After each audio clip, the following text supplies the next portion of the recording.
لیکن سوال یہ آتا ہے کہ جب وزیر اعظم کو یہ پتا چل گیا، کیونکہ نواز شریف صاحب کو پتا نہیں چلتا نا بہت سی چیز، کبھی کارگل نہیں پتا چلتا ہے، کبھی 92 کا آپریشن نہیں پتا چلتا ہے، کبھی یہ جیل کی کانسپیریسی نہیں پتا چلتی ہے، تو میں آپ سے یہ پوچھتا ہوں کہ بعد میں جب وزیر اعظم کو یہ پتا چل گیا اتنا بڑا آپریشن، کیونکہ دنیا کو خبر ہو گئی تھی، تو انہوں نے اس آپریشن کو روکا، اس پر کوئی آرڈر جاری کیا؟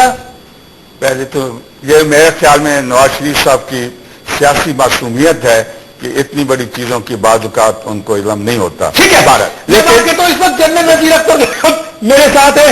جنرل صاحب السلام علیکم.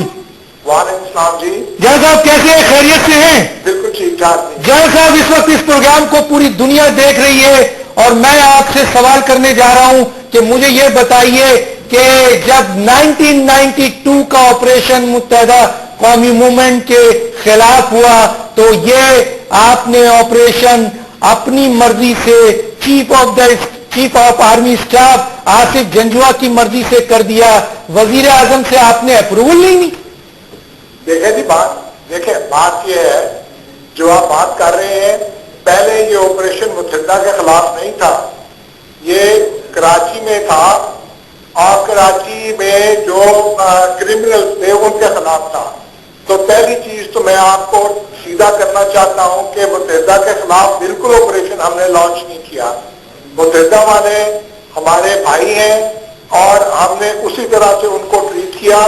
میرے جی او سی جو تھے اس وقت کراچی کے جنرل ملک سلیم، انہوں نے حکم دیا ہوا تھا کہ کوئی گولی کراچی شہر میں فائر نہیں ہوگی، نہ پولیس کرے گی نہ فوج کرے گی.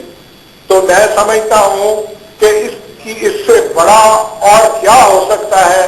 جب ہمارے لوگ زخمی ہوئے، متحدہ کے ہم نے فائر بیک نہیں کیا، اور جنرل سلیم صاحب وہ اس وقت کمانڈر تھے کراچی آپریشن کے. میرا سوال میرا سوال یہ وزیر اختر صاحب، میرا سوال کیا ہے؟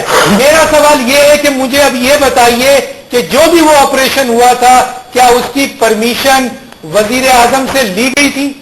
دیکھیں جی بات یہ ہے، میں آپ کو ایک بات بتاتا ہوں کہ چین آف کمانڈ تھی پریزیڈنٹ غلام اسحاق خان، وزیر اعظم میاں نواز شریف، جنرل آصف نواز.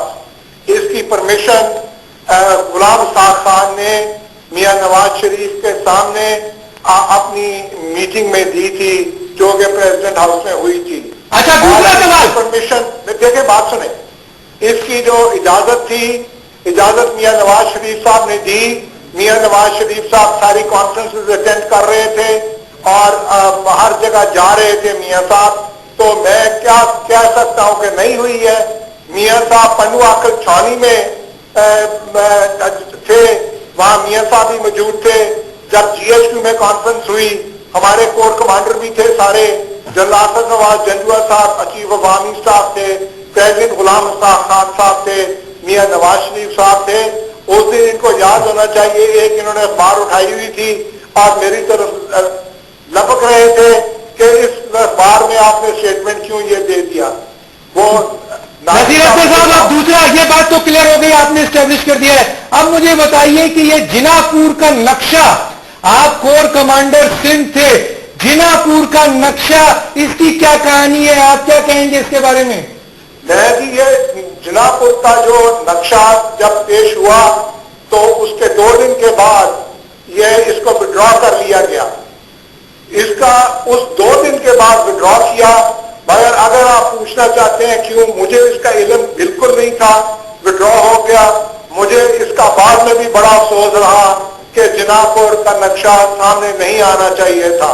اچھا یہ بات کلیئر ہے. میرا سوال جو نصیر اختر صاحب میرا سوال کیجئے کیونکہ بریک کا ٹائم ہو رہا ہے. میں چاہتا ہوں یہ سوال کہ کیا جنا پور کا نقشے کے بارے میں آپ کو کوئی علم نہیں تھا؟ بالکل کوئی علم نہیں تھا. آپ کور کمانڈر کراچی، آپ کو جنا پور کے نقشے کا کوئی علم نہیں تھا؟ میں پھر ریپیٹ کر رہا ہوں، مجھے بڑا افسوس ہوا جب یہ مجھے پتا چلا کہ جنا پور کا آپ کو علم تھا یا نہیں تھا یہ بتائیے. مجھے بالکل علم نہیں. نذیر اختر صاحب آپ کا بہت شکریہ. ناظرین ایک چھوٹا سا بریک لیتے ہیں پھر واپس آتے ہیں, پھر بریگیڈیئر امتیاز سے بات کرتے ہیں کہ نصیر اختر صاحب کہتے ہیں کہ جنا پور کا نقشے کا ان کو کوئی علم نہیں تھا, کور کمانڈر کراچی, اور جس کے بارے میں کہا جاتا ہے کہ سارا آپریشن اس نے کرایا تھا. نمبر 2, انہوں نے کہا کہ نواز شریف صاحب کو اس کا علم تھا. اس پر واپس آتے ہیں ایک بریک کے بعد.